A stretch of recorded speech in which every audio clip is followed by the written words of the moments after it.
Hi, everybody. Welcome to the second hour of the Santita Jackson Show. It's a joy to be with you today. I'm on AM 950 Radio, the voice of progressive Minnesota, and of course, the Santita Jackson Show YouTube channel with the Santita Jackson Morning Stars. Meet this wonderful family, this wonderful community that we have been blessed to create and get involved in the conversation. We want to hear from you. And we also want to know what your thoughts are about this particular topic. What do you think about Al Jazeera being banned by the government? They've been banned by the government. That's right, uh, in Israel. What do you think about that, everybody? I mean, you tell me what your thoughts are. And I want you to tell us um, what you think about these students. We've been hearing about them, but we've not heard a lot from them. We really don't know what's been happening in the encampments. We don't know what they're asking for. Certainly, the corporate media has slanted it in a particular way, but we want to straighten that out because we want to hear from them today. But let's start with Jim Narekas from Fairness and Accuracy in Reporting. If I want to get something straight, I come to you, Jim. Jim has to look at the phone when he sees my number and says, okay, what does she want? Al Jazeera has been banned in Israel. Do I have that right? What That's does that right. mean? That's right. Israel has they have a new media law that allows them to shut down media outlets that they don't approve of, that think their message is not helpful to the state of Israel, and they're exercising this against Al Jazeera. Now, the context of this is that the Israeli assault on Gaza has been accompanied by the most horrendous attack on journalism that the groups that look out for journalists say is unprecedented. They've never seen this many journalists killed in so short of time in any conflict in modern history. There's about 130 Palestinian journalists have been killed since this conflict burst out back in October. It's like 1 out of every 10 journalists in Gaza is now dead. Often their families are dead, and it's not a coincidence. It's not an accident. This is continuing a long tradition of Israel targeting journalists in order to control the narrative. It's never been done on this scale before. And Al Jazeera, journalists from Al Jazeera have been in the past targets of Israel, have been killed by Israeli bombs, Israeli snipers. So it's not surprising that they would make a final declaration that Al Jazeera is not allowed in their country. Al Jazeera has been one of the few outlets that has been consistently reporting on the situation in Gaza, talking about the thousands, tens of thousands of people who have been killed by U.S. bombs dropped by Israel, talking about the entire population of the Gaza Strip facing starvation. This is happening as Israel is gearing up for a ground invasion of the city that virtually everyone in Gaza has been herded into, Rafah, which is anticipated to be incredibly bloody, destructive attack on people who have no place to flee to. And so you can understand why Israel would rather not have someone playing the role of the eyes and ears of the world as they carry this out. So, what does this mean? Because we keep hearing that they are the democracy in that part of the world. And yet, a lot of things that they're doing are anti-democratic. Now, I realize that they're under a right-wing administration. I get that, but that should be concerning when journalists are clearly being targeted for death. I mean, I would clarify that Israel is a democracy in the sense that South Africa was a democracy under apartheid. It's a democracy for the favored group, for the in group. It's not a democracy for the bulk of Palestinians who are under Israeli control, who are not able to vote, even before the latest conflict broke out. So that is a kind of peculiar form of democracy where large swaths of the population are not able to vote based on where they live and what ethnicity they are. So the fact that Israel is suppressing the freedom of the press is not really uncharacteristic of a country that has systematically suppressed the right to vote for so many people. Well, where is this all going? I mean, what is the point of banning these journalists and banning this whole network? You know, the largest one in that part of the world. Well, I think that world public opinion has turned very sharply against Israel, as one would hope would happen when a country is carrying out a genocide. The world is reacting very negatively to it, and the more that you can see it, where it's not just an abstraction of statistics, but you can actually see the people who have been killed, the families that are devastated, the starving children. This makes a real impact on people and fuels the global protest movement that we are seeing on college campuses across the United States, in other parts of the world. Those people, when they see what is happening in Gaza, feel compelled to speak out against it, to take what kind of action they can to stop it. And so Israel is, I think, quite aware that the more people can see what's going on there, the more opposition there will be to it. And they hope to, and Israel's made it quite clear that the end game of this is either the extermination of the people of Gaza, or their forced removal to some other country, to the ethnic cleansing of Gaza. And so their hope is that they can do this completely and finish it without people watching. Well, I mean, the Prime Minister just debuted his plans for Gaza for 2055. They plan to make it an incredible metropolis on the Mediterranean. I mean, so he just presented it the other day. I was reading it in the Jerusalem Post. And I mean, the plans for Gaza look absolutely incredible. Jared Kushner was talking about that. Jared Kushner was talking about it, and he was saying that this is great real estate. And there is beachfront property. It's with a lot of gas and a lot of oil right off the coast. It is just stunning. And does the government really think that people are not going to see it and they're not going to care? Well, I think they think that if people see it, they will care more. That they can limit the amount of opposition they get by limiting the amount of exposure of the visual exposure of what's happening there, and that is what is behind this move to suppress Al Jazeera. Well, let me ask you this.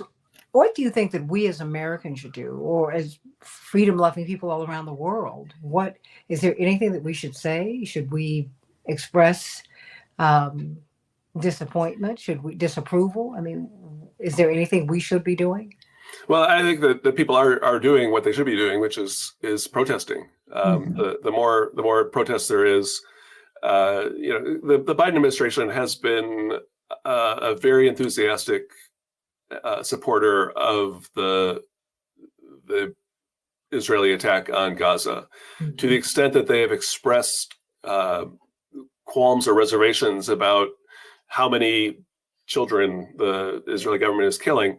It's as a result of the protests that have been happening. The people who have been speaking out and saying no, not in our name.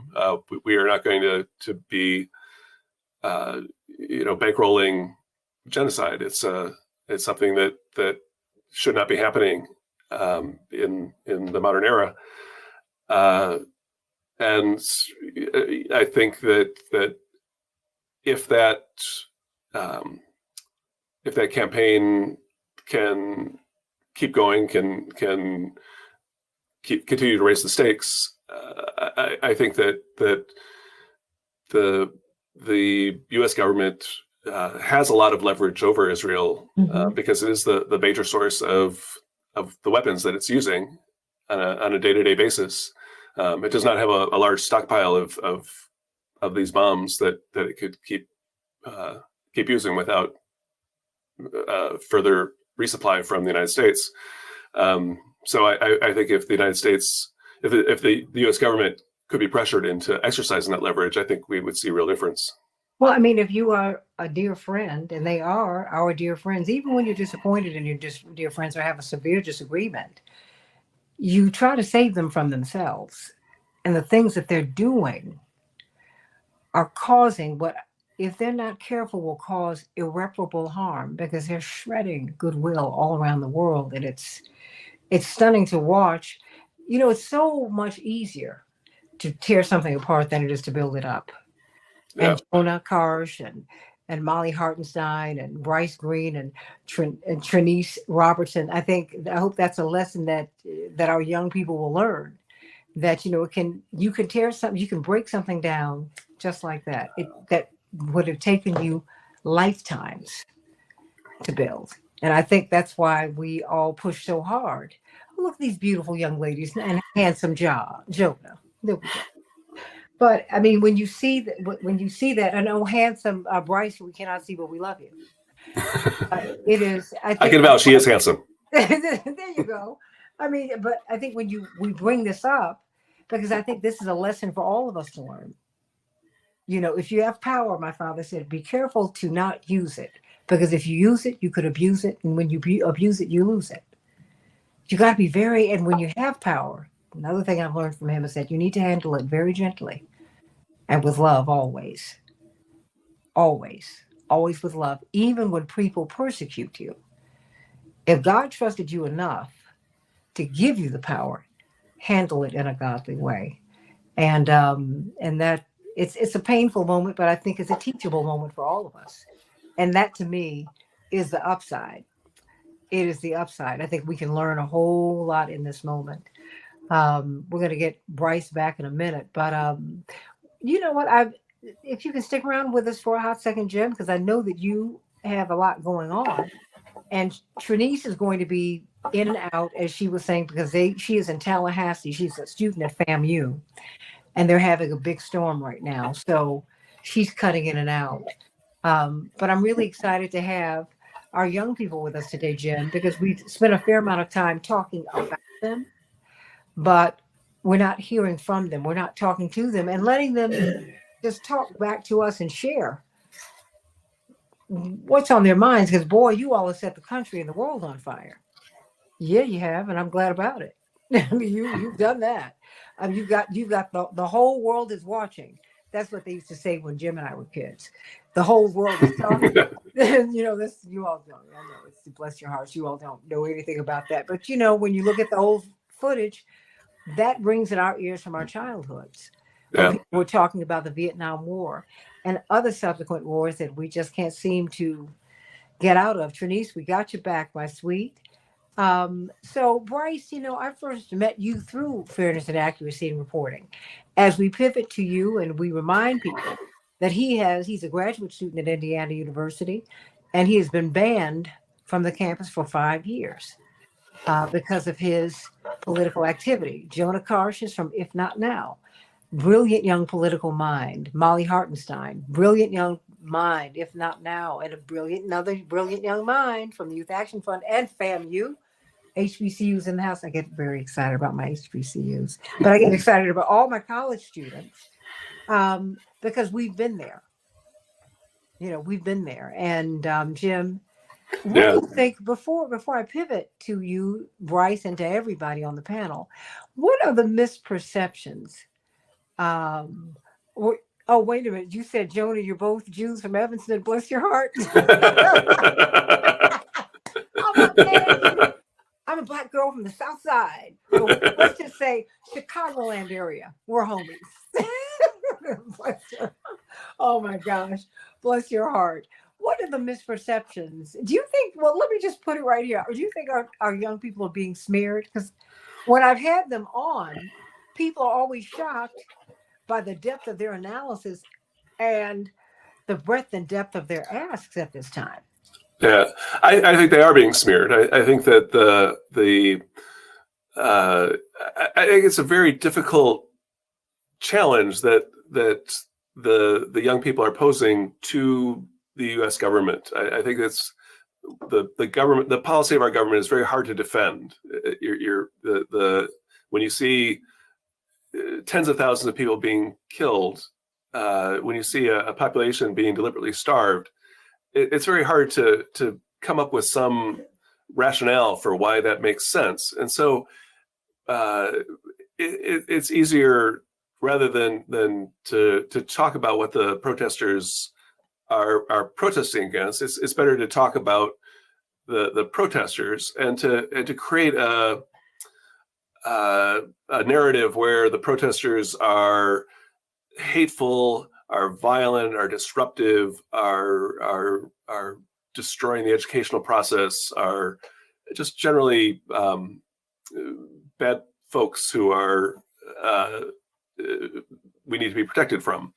And you see the constant invocation of the idea that the protests are anti-Semitic, that they're a threat to Jewish students, completely ignoring the fact that the many of the leaders of this movement are themselves Jewish. The Jewish students have been warmly welcomed into this protest movement. In many cases, they're leading this protest movement.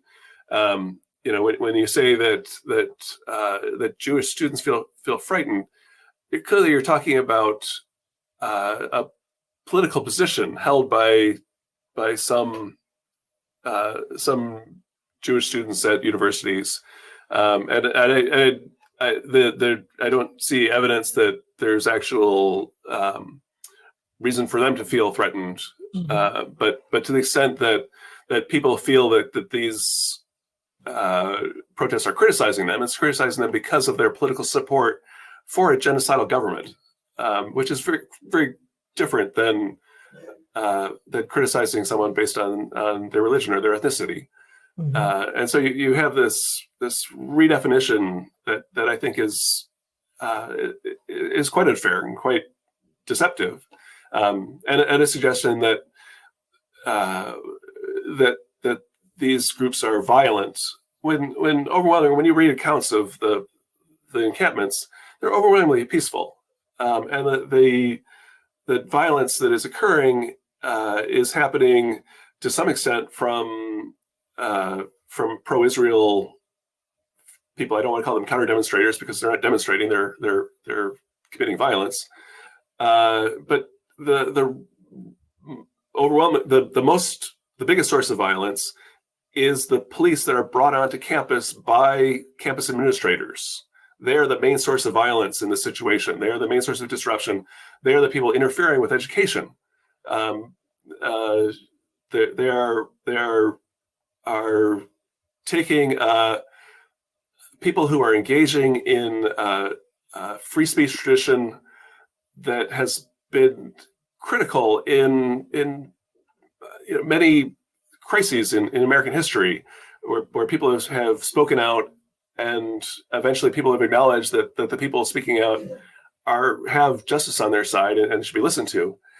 But the lesson that administrators seem to be drawing from this history is that rules must be enforced at whatever cost, and rules must be made up. If you don't have the rules to shut down people saying things that you feel uncomfortable about, you need to make up new rules and then enforce those rules to make sure that the people can't be heard who are saying things that you object to. Well, you know what? That's why we want to hear you. And let me stand corrected, Molly Hartenstein from Jewish Voice for Peace, and Jonah Karsh from If Not Now, Bryce Green from Fairness and Accuracy Reporting, and Indiana University. And we will get you back on your campus so that you can get your PhD. And of course, Trinice Robertson from the Youth Action Fund and FAMU. I welcome you all to the show. Molly, I'm so glad I finally got you, girl. I can't believe it. Oh, ooh, been trying to get it for a minute. But you know what? Let me, if you all don't mind, I want to go to Bryce quickly because he's one of these students that we've been talking about. He's been banned from, can you believe everyone? Turn on your mics. Can you believe he's been banned from campus for 5 years? 5 years. Is that the length of your program? Are you going to get your money back? What's going on? No, I mean it is crazy. Right now, I'm currently sitting on a porch of a building across the street from our encampment because I'm not allowed to go down across the street into the hill and be in Dunn Meadow where we have the liberated zone, and that's because, like you said, I was banned for 5 years after being arrested for the crime of being on a field while police were attacking tents.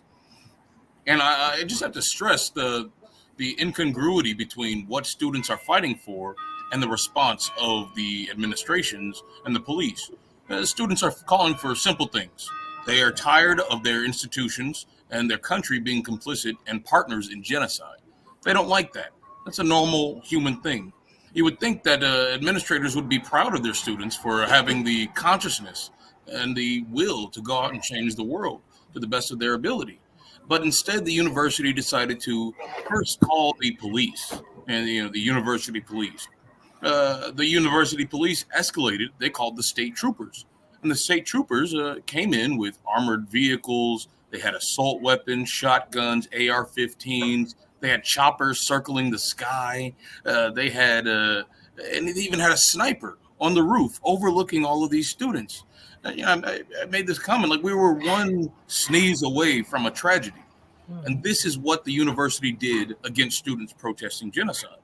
And on top of that, they allow the world and allow the world's media to portray these encampments as places of violence, as centers of violence, even though the only violence that comes from the administrators deploying armed military levels of force against peaceful demonstrating students just for the crime of opposing Israel and opposing America's involvement in Israel. And, I wasn't the only person who was arrested. There were 56 people on my campus who were arrested for this reason. Does that make sense to anybody here? Does that make sense to, it clearly doesn't even make sense to the administrators, because after the second raid, after my arrest, people at the encampment put the camp back up. And we haven't been bothered since. So clearly, the pretext for violence was made up. It was imaginary. The crime was speaking out in support of Palestinian rights, and the crime was opposing Israel. Now, in universities, much like all the other institutions or other major institutions in America, are very close to the state of Israel. And they have deep, close partnerships with Israel lobby groups here in America. And those lobby groups, of course, make it so that the path of least resistance is to actually violently crack down on peaceful demonstrators if they're demonstrating about Israel. We're building power on this campus and around the country to ensure that the path of least resistance becomes one that prioritizes human rights, peace, and justice. Just specifically, what are you calling for at Indiana University? At IU, we're calling for a full disclosure and divestment of all partnerships, affiliations, and investments into the state of Israel, companies that enable the state of Israel, and companies and institutions that are part of the military-industrial complex that fuel these wars. So that's our demand. Specifically, we focus on the Crane Naval Surface Warfare Facility, which is a naval base, believe it or not, in the middle of Indiana. That's about 30 miles south of Bloomington. And a lot of weaponry and ammunition and other military gear goes through Crane on its way to wherever its final destination is, including Israel. And they also have research and development partnership with the state of Israel that they allow Crane to help develop the AI technology that goes into making sights for rifles to make them more accurate. Well, we know what Israel does with its rifles, and it's mass murder. And so we're calling for an end to that partnership. And we're also calling for the resignations of President Witten, Provost Srivastava, and our Vice Provost Carey University to this point for their role in sending out state troopers against peaceful demonstrators, and the role in creating a hostile environment towards Black and brown students on campus. So we want all of that, and we would like the university to hear us out and be reasonable instead of sending violent goons to assault students. And we plan on maintaining this encampment until our demands are met. And even though I am banned, I plan on being here every day on the sidewalk where the city of Bloomington still has jurisdiction and IU campus doesn't start, again, until our demands are met. Molly, yes, I'm sorry. Bryce, can you briefly explain why it is that you have a 5-year ban and not a 1-year ban like most of the other people who were arrested? Well, it's not clear. There was talk when I was processed after my arrest. I made a joke about I asked them to change the 1-year ban to a 1-day ban because I had screwed up someone's paperwork on the previous wave of arrests and issued them a 1-day ban. So I said, well, hey, you could give that to me. It'd be very nice. Well, they said no. And then when I was processed or when I was booked and released, I received that ban notice back. They had scribbled out the 24 and changed it into a 2029. So, I don't know their reasoning for it. I don't know who did it, but it did happen after I made a joke. And being one of an organizer on the field, both in the Graduate Workers Union and the pro-Palestine movement, it seems to be an indication that I was targeted specifically. Well, weren't you targeted by the police? It does appear that I was targeted by the police. The police scanners before my arrest had actually identified me as a quote unquote instigator. You know how it goes, a black man with an afro and a blue shirt. Yeah, well, I have a recording of them saying that right as, the police were moving in. So it seems pretty clear that the university has a policy of targeting organizers, affecting their academic prospects, in a roundabout way, and ensuring that their organizing can continue. But I think, people here know, and you all know that students these days aren't going to be deterred by things like that. Mm-hmm. I intend to continue my PhD. I continue to complete my dissertation and all my studies. I intend to keep organizing to make the world a little bit better. I intend to keep fighting for Palestinian rights. They can't hold me down. But you're a real one, Molly Hartenstein, and all of you here have that kind of spark and that kind of fervor. Molly, talk to me. I mean, and as you've been reacting with so much energy as you've been listening to Bryce, but that's the kind of energy that I've seen with Jewish Voice for Peace. And if not now, I mean, if anybody can rally a few thousand people and shut down Grand Central Station and bridges and everything all over the country, talk to me. What are you fighting for, and do you see this stopping over the summer? Do you see it gaining momentum in the fall? I mean, how will this impact you going forward? Because we are in an election year. Yeah, well, I'm honored, first of all, to be put in a category with someone like Bryce, who is constantly fighting for justice and won't let anything hold him back. I can only hope that I continue to be in that group, but power to you. I think, one of the things that we've been doing with Jewish Voice Peace Chicago is mobilizing folks to defend encampments throughout Chicago. There's now 2 going on, one at the University of Chicago, like you said, you had someone on your show yesterday, Santita, and another at DePaul. And there's still active programming happening at Northwestern.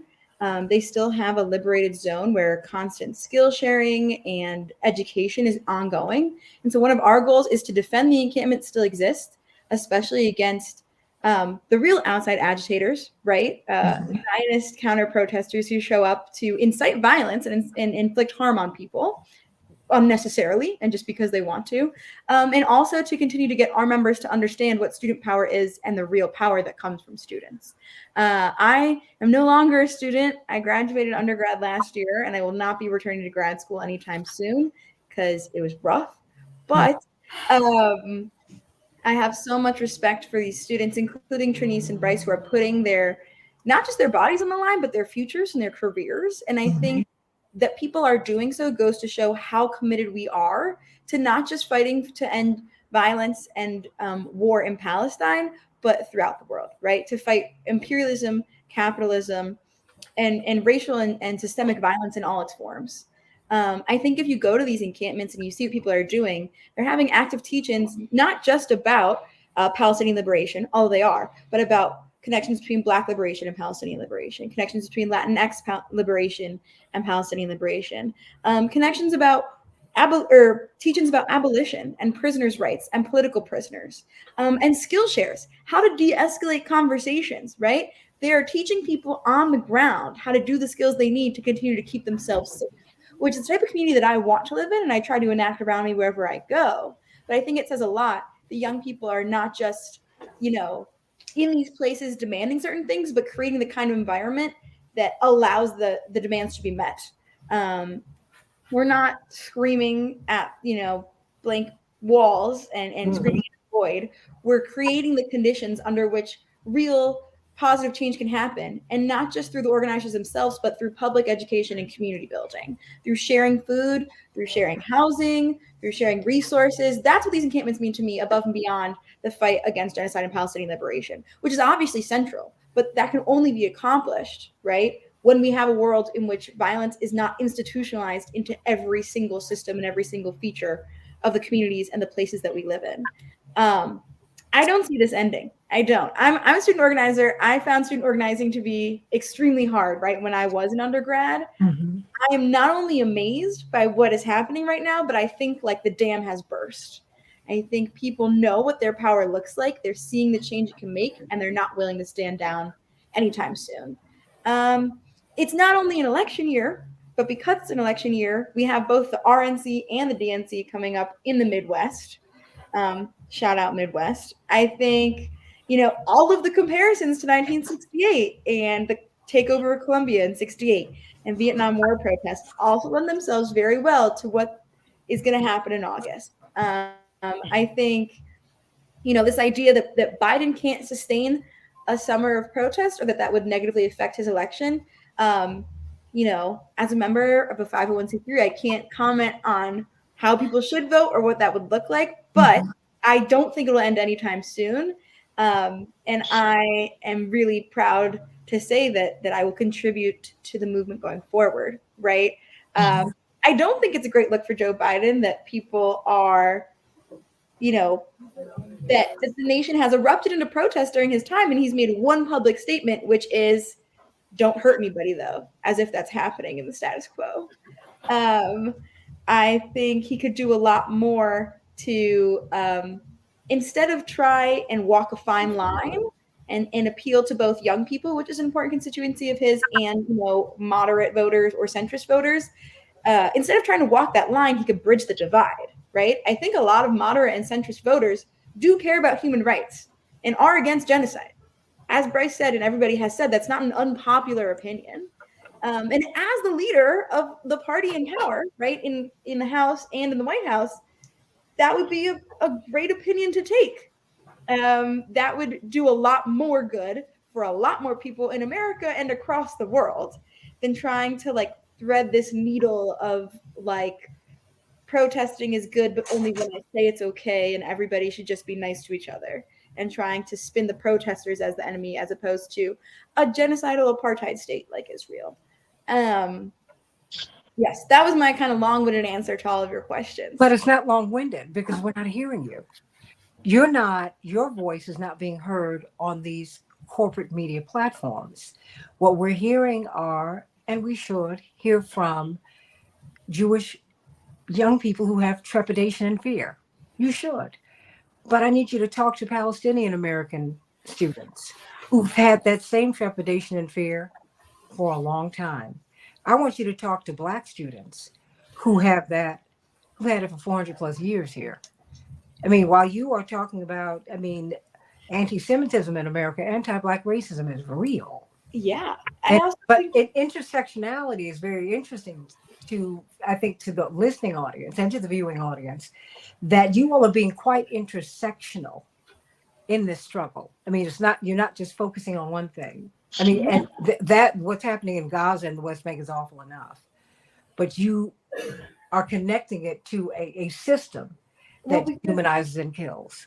anti-Semitism is a feature of white supremacy, right? It doesn't exist in a vacuum. It's not a form of violence that can be separated from all other forms of institutionalized violence. Mhm. And I think there is a problem in the media of the Jewish institutions having a monopoly on what Jewish thought is and what Jewish opinion is, and that these Jewish institutions are in many cases either actively supporting the Israeli state or bought off by the Israeli state, right? And so you have this idea that certain organizations represent Jewish America. They definitely don't represent me, and I'm a Jewish American. They probably don't represent Jonah either, and a lot of other Jews that I know quite well. And I think I'm proud to do the organizing that I do because it is intersectional and because the spaces are dedicated not just to Palestinian liberation from Israel, but Palestinian liberation from the United States, and to liberation for all people, right? None of us are free until all of us are free. And that is most true in places that are built around that principle, which to me right now are the student encampments. They're the places in America where that is put most into action. At a large scale, right? And in the media, at least, too. And I think this sort of tension between Jewish safety and protest rights is more of a tension between Jewish and white uncomfortability and protesting. I think a Jewish organizer at Columbia put it best when they said there's a difference between being uncomfortable and unsafe.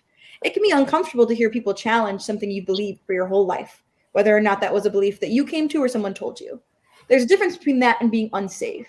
And as you can see, Santita, that Black students and Palestinian students have felt actually unsafe on college campuses and throughout America since the creation of this country, right? And definitely for a long time, for the last few decades, et cetera, that's a real sense of unsafety. The University of Chicago Police Department is policing with full police powers Black residents of Hyde Park who have nothing to do with the college and the university. That's a level of unsafety. Someone has a gun and is telling you what to do, whether or not you want to do it. That's different from somebody telling you that they don't like a country that you like, or maybe even are from, right? Different level of feeling. And it's not always easy to distinguish between, but it is important. And that's the frame I have appreciated when the mainstream media has put forth that framing. It's rare and it usually comes from protesters. It's not usually just like the person on CNN saying it. But when protesters are given the platform to make that argument, I think it's extremely compelling. Molly Hartenstein, Jewish Voice for Peace, and you are a voice for peace and justice. And Trinice, Youth Action Fund, Tallahassee, Florida. I got to get you before the storm does. But what are you all looking for? Boy, in Florida, Jonah Karsh, they've got Jim and Molly and Dwight McKee. Florida, you have it going on in Florida. Oh yeah. So what's driving you? What's driving your activism? I guess mostly just wanting people to live a peaceful and decent life. Everyone deserves that.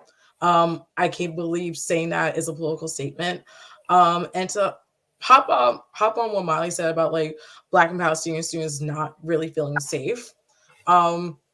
Yeah, I totally agree. That's why I chosen to go to HBCU instead of like to PWI, because I'm like, I want to be with my people. I want to feel safe. I want to feel comfortable. But it really does break my heart that like I know that like there are some students who are at Florida State University who don't feel safe and comfortable, especially after multiple public Florida universities had hosted Israel Week, where they had IOF soldiers come out and speak to students. They were like basically celebrating Israel and just showing pride, quote unquote. And talking to like Palestinian students at Florida State and them talking about like how come like they don't feel safe, they're deeply upset, especially considering the fact that some of their families have been affected by this genocide and by the occupation. It really hurt. It really hurt hearing that.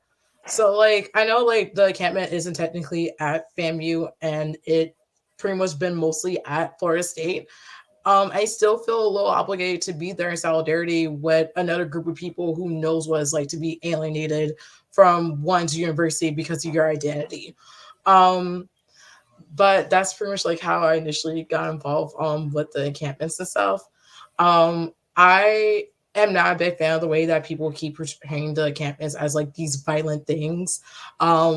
Which is crazy because there's plenty of footage online of people just dancing.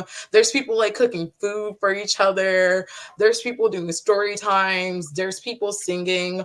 At my encampment, we're literally singing Ain't Nobody Gonna Turn Us Around. And just genuinely building community.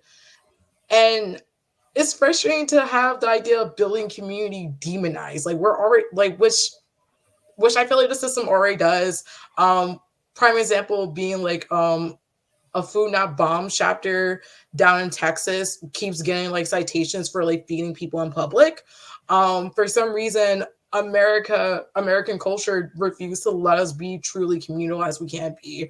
So that's pretty much like that's like the powerful thing about these encampments outside of like we're demanding divestment, we're demanding for the universities to disclose divest. That is the top line but also as well as providing safe spaces for Palestinian students to be their authentic selves, to be openly Palestinian, to show pride for their identity the same way that Israeli students are allowed to do that with no interruption. So, Well, indeed, because you're not asking for Israeli students and not to feel pride. You're saying, wait a minute, we all need space. Jonah Karsh, you've heard a lot, but I want to hear your thought, Mr. Evanston man. Chicagoland is in the house. There you go. That's right. Yeah, no, it's a whole lot to respond to. One string that I wanted to pull on was this idea about the media coverage. I'm also a former student organizer.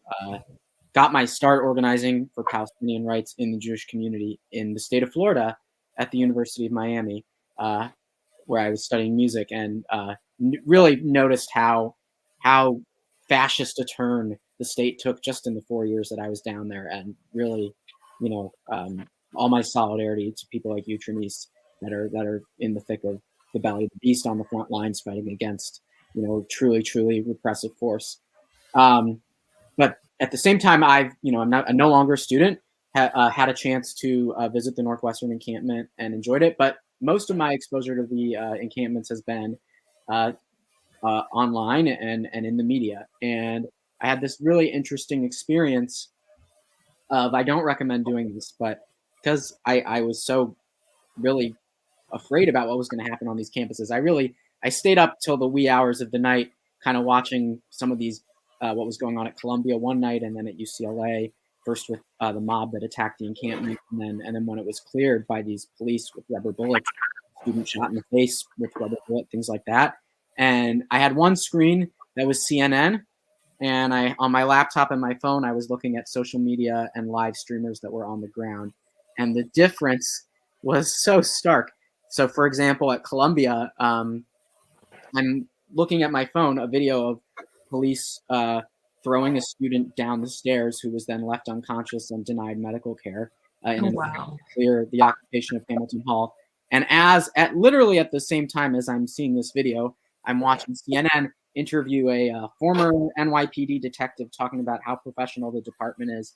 And, it appears that they're really doing this professionally, very little violence from the police, really stand-up job by the NYPD in this toxic situation. And it's such a contrast. And then, I went over to visit my grandparents on Friday, and they're CNN, MSNBC watchers, and they're like, yeah, I heard, I'm sad about it being cleared, but it sounds like the NYPD did a pretty good job. And I had to say to them, no, actually, watching live, that this is absolutely not the case. Similarly, at UCLA, there was a group of most, I think, almost entirely non-students members of the Jewish community in the area, teenagers, young adults, who decided to show up at the encampment at night with metal poles and bear spray and actually physically try to dismantle the encampment and harm people and act as vigilantes. And I would say the media did a better job on reporting on that one. But the initial things that I were seeing in the New York Times was clashes at UCLA. Clashes. This was not a clash. I was watching it live. I was watching the live stream. It's a one-sided attack on a nonviolent encampment by, like Molly said, the real outside agitators. But people are internalizing that actually that most of the violence that a channel to the sea, Palestine will be free, that this is violence against Jewish people. When as we've seen, like the vast majority of these encampments, we haven't seen any physical violence coming from the protesters at all. It's come from counter demonstrators and police. And the media is getting that wrong. And I think it is an evidence of for a lot of people who grew up understanding Israel as the good guys. We miss your biases really come out in a moment where people that you've been taught to believe are terrorists. I mean, I remember hearing the story from your friend Santita, James Zogby, about wanted to talk about Palestinians at the Democratic National Convention. He was saying people don't think keyword. So just to even mention Palestinians 30, 40 years ago was so beyond the pale. Imagine what that does to a generation of mainstream media reporters who are then reporting on what's going on campuses. The biases really come out, and we need to fix that. Another thought that I had that I'll share briefly that you mentioned, Santita, about what is this about, like demonizing Israeli people. I have family in Israel. I've visited Israel. I know that the vast majority of the people who live there are good, decent people who want to live productive lives. They're also part of the state that is committing a genocide. And I think it's really, really vital that we differentiate between people and their governments. But that doesn't mean that we don't have to polarize intense issues in moments of crisis. So Dr. Martin Luther King talks about wanting to build a beloved community. Actually, when it's all of us or none of us are free until all of us are free. And that actually, even when it's hard to say, that includes the people that are doing the things that we think are evil right now. Like everyone is redeemable. And it's not on the victims to forgive necessarily, but we need to create a beloved community that includes all of us. And Martin Luther King did things that were demonized in the same way. That people said, "You're not doing beloved community at all. You're creating division. You're dividing us." And that's in some ways, the real division was systemic racism. But we do have to polarize complicated questions. When there's a genocide going on, there isn't both sides. It's not a both sides question. We can hold our commitment to the freedom of all Israelis and all Palestinians and our commitment to their humanity, and also say that genocide is never acceptable and war crimes are never acceptable. And I think that that's what these encampments are about. At the end of the day, I mean, and Dwight McKee, if you can put a button on this for us, Molly and Jim and Jonah and Trinice, I have to tell you, one of the privileges, it's such a privilege to be with the AM 950 radio audience and with our family who are all around the world looking at these shows. Everyone, please share the show. But it's a privilege. Been a privilege getting to know you, Molly, and to know you, Jonah. And I think of Josh Feinstein, who's with Jewish Voice for Peace Action in Michigan, because we've been working so closely together. It's been a privilege to get to meet Trinice, and I've been working with Jim forever. And in this time, Dwight, the beauty is we've become a community. We're becoming a beloved community who reach out to each other and who depend upon each other and are working with each other. What makes me feel so proud of these young people is to see them, Jim, pushing for, they're not looking for material gain. You are looking for something else. You're looking to create the beloved community. I mean, you're consciously doing that in these encampments, and then you're organizing all around the country. And that makes me feel so good. Dwight, what say you in the last 3 minutes here? Well, I want to commend Molly them for not allowing themselves to be used by these hypocrites. They are rising up because they're so concerned about anti-Semitism. But where were they when the Jewish civil rights leaders went down to get register people to vote who got killed with Dr. King? Where were they when after the Civil War, when the Jews went down to help blacks get situated, and they were labeled as Carpetbagger. carpetbaggers and as scalawags? I mean, this anti-Semitism rise is now so convenient, but when it comes to Jews being on the side of justice and equity, there has never been such an outcry to protect them. And so I really applaud you all for not allowing yourselves to be used to balance out you all's cry for social justice, as it somehow it makes you all unsafe, and they want to protect you by making people silent with you, or make you silent about the issues that you believe in. You all in a great tradition, the tradition of Theodore Herschel and those Jewish rabbis that put their lives at risk to fight for social justice. And you all are paying a great price for it. But it's not an unprecedented price. It's the same price that the Jesse Jacksons and the Stokely Carmichaels and the freedom fighters played as they left college and got kicked out of college and got arrested or got beaten in the head to fight for the justice in the 50s and the 60s. It's the same fight that the Vietnam crowd got beat down for because they didn't want innocent people to get killed and for these contrived issues. The same thing that a Muhammad Ali got beat down for because he refused to go to war and shoot people. He said that it never called him names. And he put his career at jeopardy. So I just want to applaud you all for your courage, for your tenacity, and for your sacrifice. And to say Godspeed. And you're in a great tradition. And things are going to get rougher for you all. Know what you're dealing with. That these racists and these imperialists and this military state is unrelenting, and they will do anything they think they need to do to stay in power and in control. So prepare for a long and bitter fight. Make sure you're nurtured and with each other, and that you are girded by your religion and your values and those things that your parents taught you to believe in, and your belief that God ultimately is in charge and is always on the side of justice. So Godspeed to you all. We welcome you all to the fight. I love it. I love it. And of course, he's one of the founding members of Operation Push, Breadbasket, someone who, quite frankly, has been working in the movement for 60 years. My father met him when my father was the student. He was the youth minister at Fellowship Missionary Baptist Church. And they've been together since 1964. That is 60 years. Oh, wow, Dwight. Trinice, I got about 30 seconds for you. And Tariq Khalil, if you come over here late one more time, I can't even. Of course, he is. I just miss him so much. This great attorney, I told you. American Wilson Hey, for Palestine. I love him. But Trinice, you say something, and you all say, because they're only going to take a few minutes of this show. So, Trinice, 30 seconds for you and 1 minute for you, Tariq.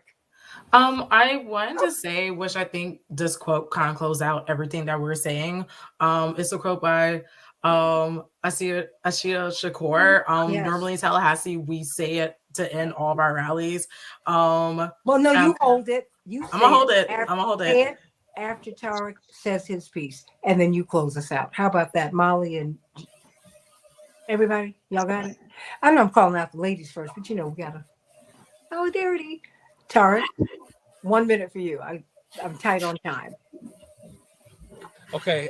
Thank you for having me. I just want to say I told you that I was gonna be late, so it's I not like I know. I'm didn't give you. sorry, honey. I wish we could push it more. but I can't. Yeah, it's okay. It's okay. So look, I don't know what everybody said, but I'm sure it was a lot of fruitful and informative talk. And I appreciate everybody. Look, I just want to say this on behalf of the students.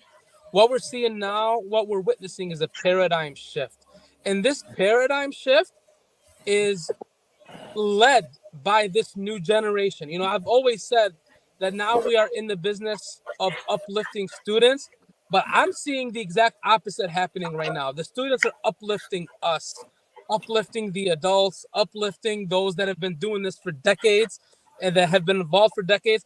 We didn't pass the baton to them. They just snatched it and now they are going all the way. So now we have an option. Either we stand with them and go for the ride, or we get off the train and let them go where they need to go. So I think that's the position that we're in right now, and we're seeing a huge swing in terms of perception in this country, and specifically related to Palestine. The younger generation are now tilting more towards a pro-Palestinian, pro-human rights stance. Mhm. Thanks to social media and other outlets, this generation is now awakened, and they are awakening the rest of us. And now we need to take this momentum to new levels, to new heights, and let the students lead us and take us, and then we can be there to support them and help them and guide them. But they are the ones that are leading this effort, and this new generation of leaders will change how we frame policy, how we put together laws, how we treat our marginalized and abject communities in Yeah. this country and abroad. Our money in the future, if this generation will be the generation to lead, U.S. tax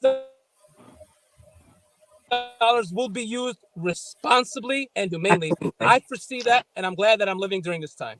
I am too. Just as our parents are glad that they were living in a time in which they grabbed the baton. I mean, that's how these movements work, Tarek. Because don't think that my parents were thrilled about their children getting arrested. No, sir. They were not. They wanted them to get these degrees and get good jobs, but they saw a new world that they wanted to create. My father said this to us as he was about to run for president the first time, and we didn't know if he was going to make it out alive. In fact, no one expected him to make it out alive. He said, "I want to leave the world better than how I found it, and I want to take the ceiling off of your dreams." And if God has trusted us enough to do this at this moment, Daddy has no choice. And that's where we are now. Molly and Jonah and Jim and Dwight and Tarek. It's our moment. You've got the energy, though, young people. So run, run, run. Trinice, close us out.